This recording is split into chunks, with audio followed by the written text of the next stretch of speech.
L'UCI sanctionne Franck Bonamour de 4 ans de suspension pour violation des règles antidopage. Déjà suspendu et retraité depuis plus d'1 an, Franck Bonamour a été sanctionné pour une anomalie dans son passeport biologique en 2022. L'Union cycliste internationale a confirmé la suspension de l'ancien coureur costarmoricain pour 4 ans.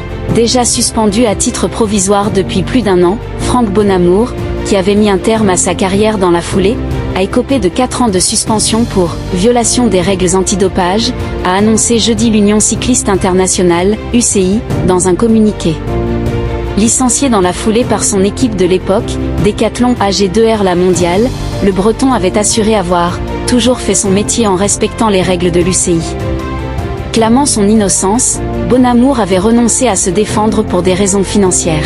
Le tribunal de l'UCI a estimé que l'ancien coureur de 30 ans avait commis une violation des règles antidopage pour usage d'une substance interdite ou d'une méthode interdite en raison d'une anomalie non expliquée dans son passeport biologique de l'athlète en 2022.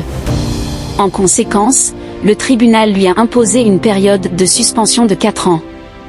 Le passeport biologique de l'athlète, PBA, est un dossier électronique individuel propre à chaque coureur, dans lequel sont consignés les résultats de tous les contrôles antidopage réalisés sur une période donnée. La période de suspension a débuté le 5 février 2024 et restera en vigueur jusqu'au 4 février 2028, a ajouté l'instance, précisant que cette décision pouvait faire l'objet d'un appel devant le tribunal arbitral du sport, TAS, sous 1 mois. Vainqueur de la Polynormande en 2022, Bonamour est surtout connu pour avoir été élu super combatif du Tour de France en 2021 alors qu'il courait pour l'équipe B&B Hôtel.